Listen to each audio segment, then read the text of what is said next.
We might be too young to have a spotted cow, but we are both diehard Packers fans. I could talk about this for hours. He was my legend. He was my quarterback one. Taysom Hill, forever in my heart. We have a kind of a reputation of being the young and diehard fans. How was that, Dr. Pepper Taysom? Amazing. Okay, good. Let's keep it under 25 minutes, all right?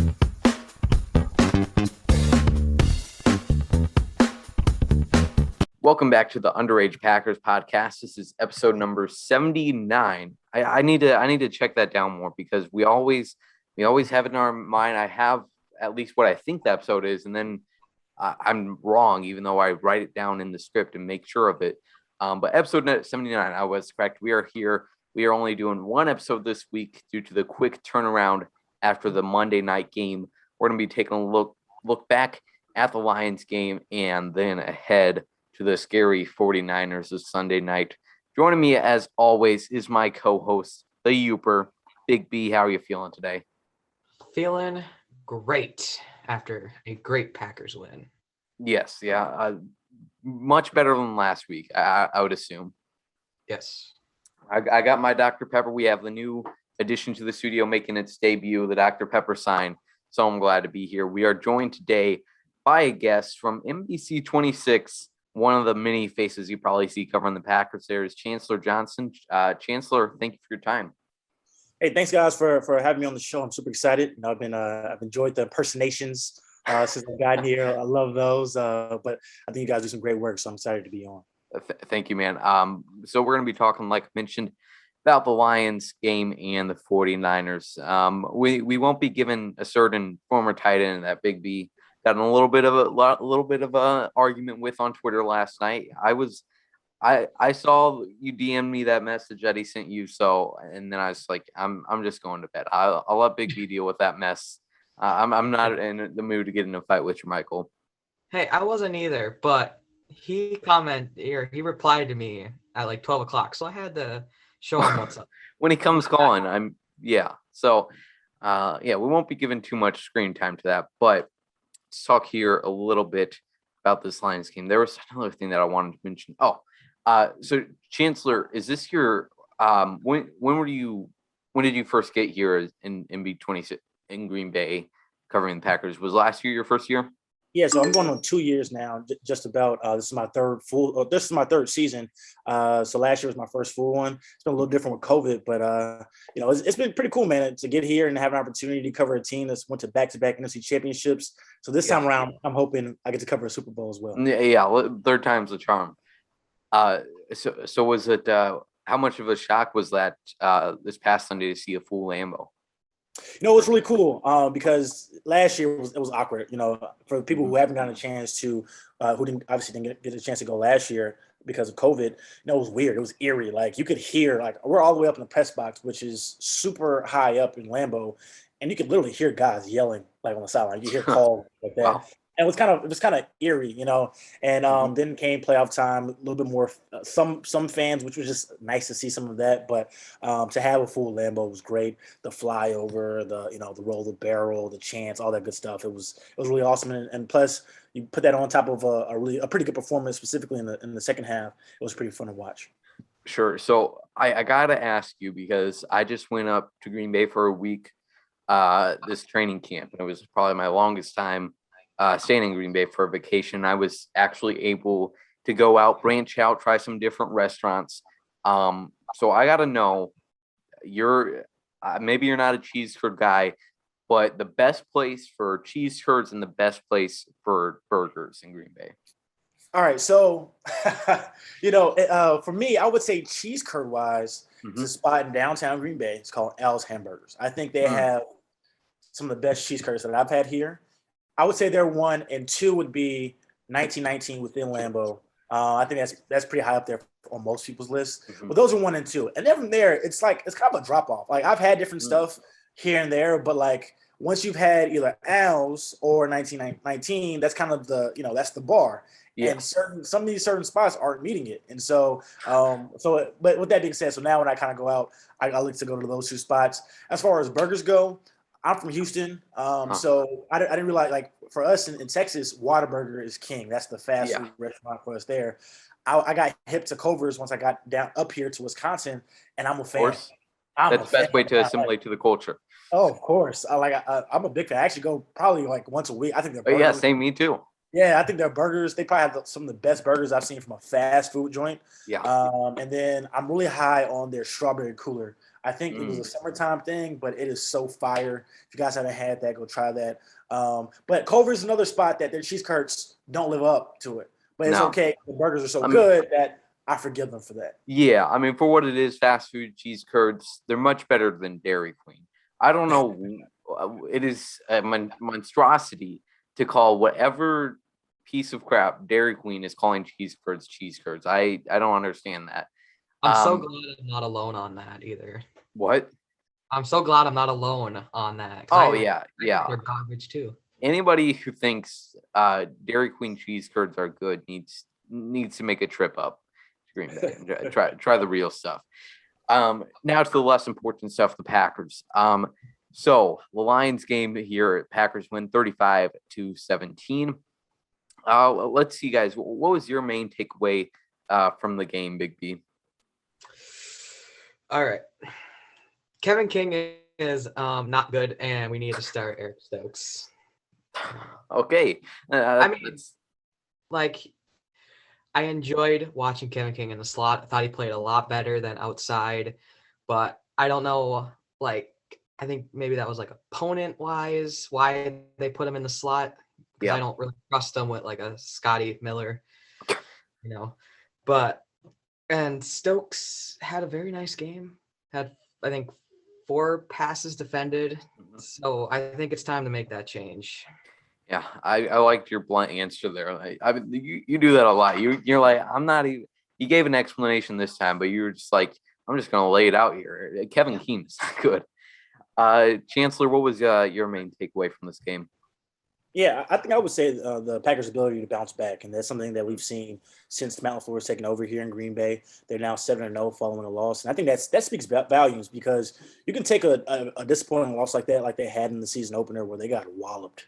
They were flat out embarrassed by the Saints, and now you'll have all the headlines: is Aaron Rodgers invested? What's going on with this Packers team? Whatever. And then they come out, on Monday Night Football, and the first half could have been much cleaner. They could have played better than that. But to me, I thought there was a shift in the game in the second half, especially after Aaron Rodgers connected with Devontae Adams down the sideline. Then he hits Tunyon with that dart he laid on him, for the touchdown was. I think people don't realize how difficult that is. Like, most quarterbacks aren't trying that type of pass, let alone completing it.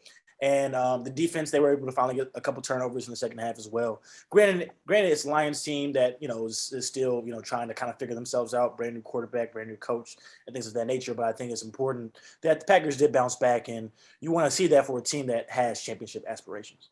Yeah, going back to that touchdown pass to Tunyon, I mean, I have watched that play so many times since Monday. I still don't understand how that physically was allowed to happen. Like, when you look at the all 22 clip or a different angle from behind the line of scrimmage of Aaron throwing it at the point when he releases it and where Tunyon is in relation to the defender, the 2 defenders, how that becomes a touchdown is beyond me. So that was a great throw. Rodgers also had a great pass to Devontae down the sideline. I wish he connected with MVS on one of those, but we'll get there at some point. I think my main takeaway from this game was that it's the defense definitely has some steps to take, and I hate to go with a negative takeaway after a win like that, but really a positive spin on it is that we know how much talent is on this team. We know that Jair Alexander is one of the best cornerback in the league. That Darnell Savage and Adrian Amos are going to be great. Kenny Clark, Rashawn Gary, Zadarius Smith, great pass rushing trio. But, I mean, there's obviously still some weak spots on the defensive line, but there's a lot of talent on this defense no matter what. But they still, in Joe Barry's defense, aren't quite playing like a unit that you would like to see from them. Big B, you mentioned Eric Stokes over Kevin King, and that was a big thought for Packers fans going into this week after the Saints game. Like, God, let's see the Kevin Keene play time go down and maybe more of Eric Stokes. And Eric Stokes got his opportunity this week. And besides that first touchdown early on in the game where he kind of got mixed up, leaving the wide receiver wide open in the back of the end zone, he played really good. Like you mentioned, those 4 pass deflections. So that was really exciting to see. Two of them were on 4th down. Yeah. Big points in the game. And was it? I know Kevin had that head pass deflection near the end of the half, but I believe Stokes had a pretty good pass deflection that pretty much was the second dagger in the game. Let's see here. Moving on to the offensive side of the ball, Aaron Rodgers, we know he's incredible. We talked about those 2 great passes, but his stats 22 for 27, pretty well. I mean, most of that is because of the stat padding that he was able to work out near the end of the game. But Chancellor, what were your overall thoughts on Rodgers' performance with 145 picks, 0.6 passer rating?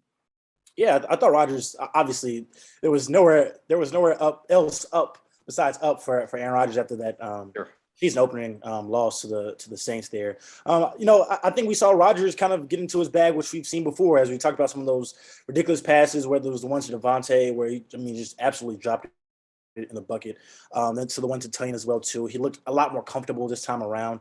And once again, I just want to make sure people don't take that for granted, because there's only so many good QBs in this league, let alone somebody with the talent of Aaron Rodgers. So, I think, over this course of the season that, they try to maximize it, and go for that Super Bowl. But, to answer your question, I think he played much better. They'll have a much tougher task this Sunday on Sunday Night Football against a very tough front seven from the San Francisco 49ers. And then they have pretty talented secondary as well, too. And how will that offensive line hold up for the Packers, especially if Elton Jenkins, knock on wood, misses time, and who plays the left tackle for them, and then has to go against Nick Bosa and then some of the other guys on that defensive line. It's tough. So I'm excited to see a little bit more what happens. I guess a little bit more of a tougher defense, a defense that is trying to contend and trying to compete this season versus a Lions team that still fairly young, new coach, new system, things like that. So that's what I want to see heading into this Sunday. I don't want the 49ers defensive line to take up any of my time this week. We're keeping that negative energy out, because that will ruin my hour anytime I think about it. And especially like you mentioned with Elton Jenkins not practicing today. What was it, an ankle injury? Yep. Okay. Yep. So definitely something to watch there with Elton. Then you as well mentioned that offensive line, which this week Lucas Patrick did not practice the week before the Lions game, so they ended up putting in John Runyon there, and they ended up playing pretty well. So Big B, what did you think? Obviously, this Lions front wasn't as much of a challenge as the Saints were with Cam Jordan and Marcus Davenport, or this coming week with Nick Bosa and the rest of the Niners. But what did you think of that pretty young offensive line against the Lions this week? Well, from somebody who doesn't watch the All-22 and doesn't know what to even look at while you're watching the All-22, I thought the O-line played very well from just watching it on the TV the first time around. Thought John Runyon holded up well. Didn't know if he was going to get the start or if Lucas Patrick was going to play, but all 3 interior offensive linemen played great, including Josh Myers. Yeah, the few sacks that Aaron had, there was a few that Aaron kind of ran into, but there was some that Royce Newman and John kind of looked pretty lost out there. But overall, I think they played pretty well. Fun fact, one of my coworkers at my ice cream shop went to elementary school with Josh Meyer or Royce Newman in the small town of Nashville, Illinois. So just thought I'd share that. He doesn't know him. He doesn't have any special connections for us to get Royce on the show, unfortunately. But I think we can call Royce now a mutual friend of the show, or maybe somewhere in there. He's a friend of the show, right up there with David Bakhtiari and Aaron Rodgers. Yep. All right, one final thing from this Lions game, and then we'll get to some news that broke yesterday, and then we'll focus on the 49ers here. Big B, like you just mentioned in your comment, I don't look at the all 22. I don't look at too much into film. I mean, me and my dad, we just pull up our DVR recording of the game and then pause it and try to look for something. But when I was rewatching the game in school today on my phone, very bad Wi-Fi. The one thing I was watching pretty much the whole time was Tyler Lancaster and Dean Lowry on that defense line. Not because I was very impressed. They were not good. Obviously, Frank Ragnow is a great center for the Lions, but that was pretty ugly. They were getting pushed around, and a lot of those big runs that were straight up the middle in the first half from Jamal Williams, DeAndre Swift, they really because Frank Ragnow completely had his way. Any final thoughts from this Lions game, guys? I mean, I would just kind of piggyback what Big B was saying earlier, as far as one of his takeaways was the defense. That's something that something to watch, because we've talked about, as far as the offense goes, even after the disappointing performance against the Saints, I wasn't really too concerned about that, because at the end of the day, they have Devontae Adams, Aaron Jones, and Aaron Rodgers. They will figure that out, right? But the defense has always been kind of suspect, and just even the past couple of years, and we've seen how it's kind of held them back in years that they plan on contending on, and this is another year like that, and like we've seen the stats floating around on social media about in games where NFC title games where Aaron Rodgers has played well, or even in games that he hasn't, the defense hasn't really given him a lot to work with in some of these major games, and so.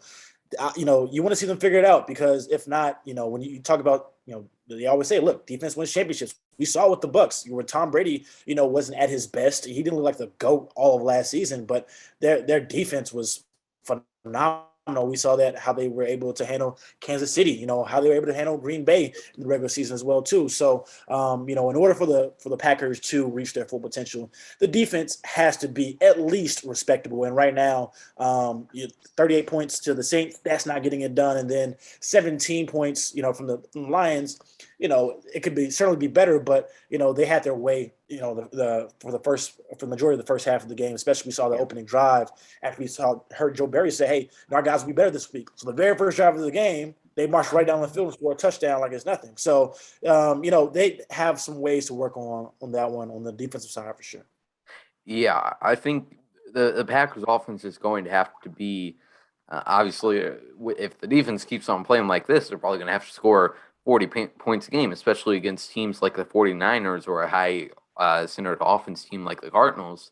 But still a lot of time to figure things out, and hopefully that eventually happens here.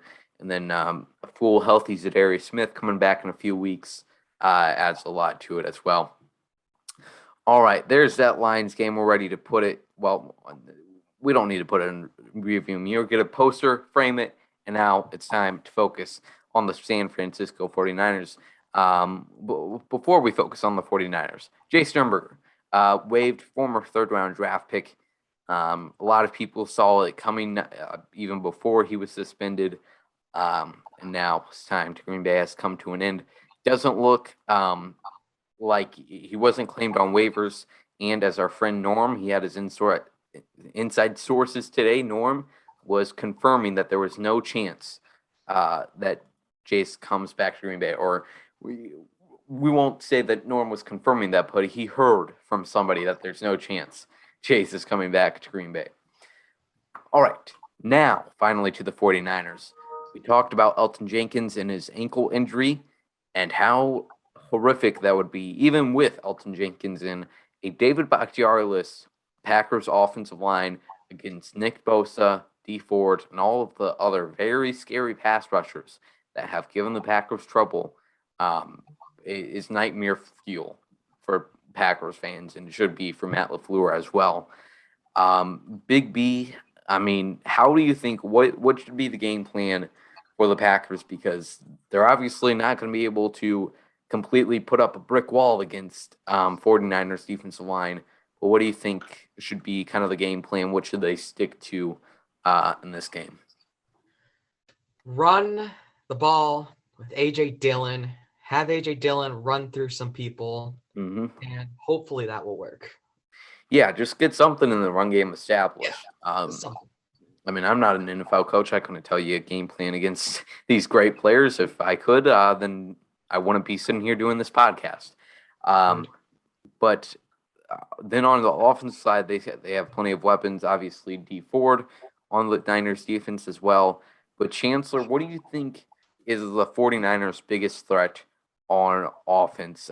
They have a great tight end, but I also think their wide receivers are kind of underrated as far as their ability to get yards after the catch. So, Chancellor, what do you think is the biggest thing the Packers have to focus on when they're taking on the 49ers offense?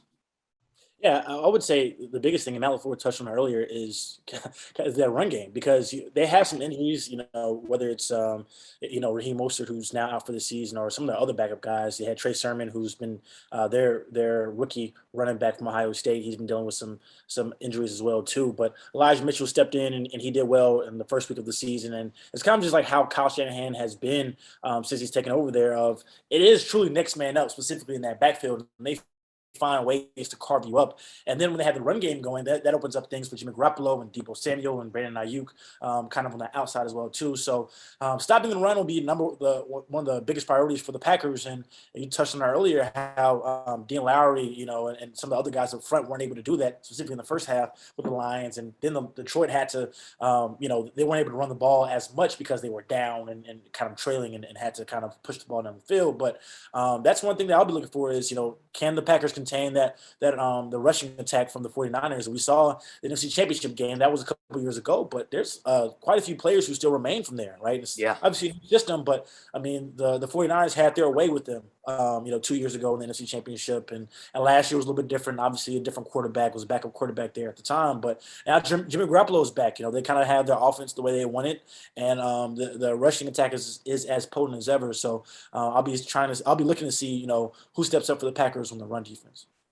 Yeah, I think the ideal situation for the Packers, considering their defense at this point, would be for it to be a high-scoring game with going back and forth, and really whoever is able to get that final field goal or whoever has the ball first ends up winning the game, instead of a close game where the Niners are just able to keep running it down. The Packers defense throw it, and by the fourth quarter they're gassed, and then the game gets away from them. Let's end it off here. Big B, who is your guy and why? Taking one out of Mike Spofford's book right there. Who's your guy and why for the Packers against the Niners? Oh, right. I'm just gonna say AJ Dillon again because run at Nick Bosa with AJ Dillon. Try to tire Nick Bosa out. Also try to tire out Fred Warner. Have AJ Dillon run through him. Fred Warner, one of the best inside linebackers in the NFL. He's very underrated. My opinion. I don't know what you guys think, but that's my opinion. So AJ Dillon, let's go. I might go with an unpopular answer here and say Devondre Campbell. He had a really nice game against the Lions, 13 total tackles, an interception.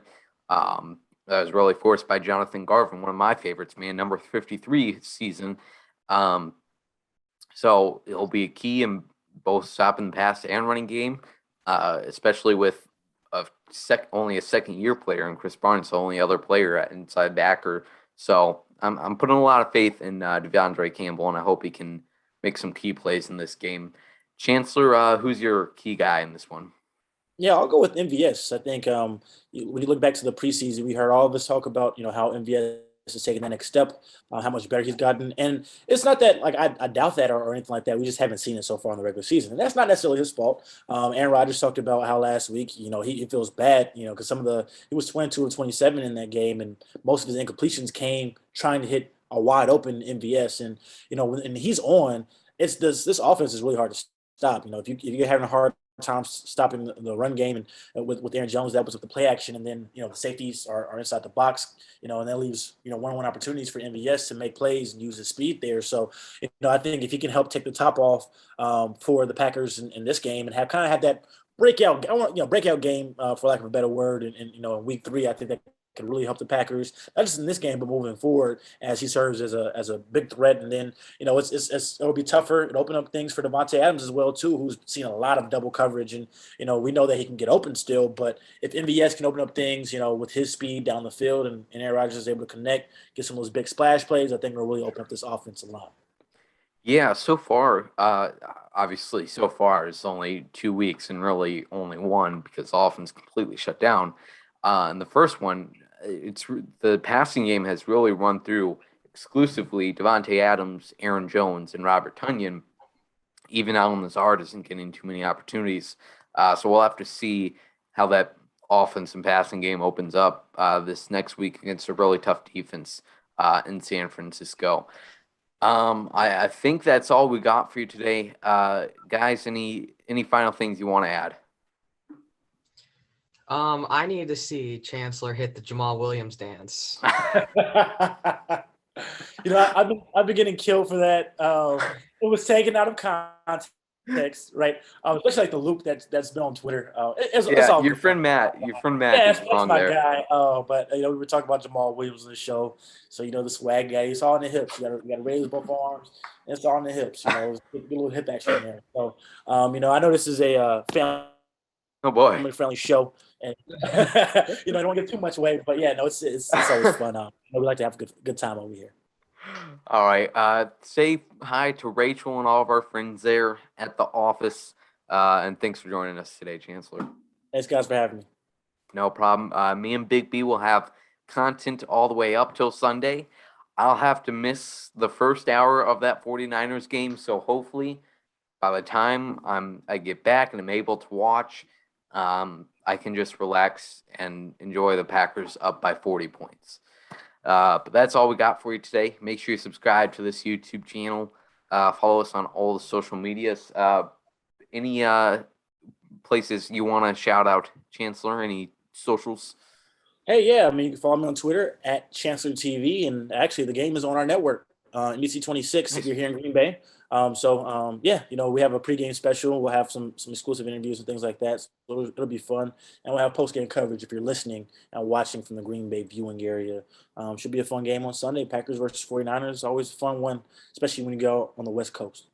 All right, perfect. That's all we got for you today. We'll see you later. As always, go Pack Go.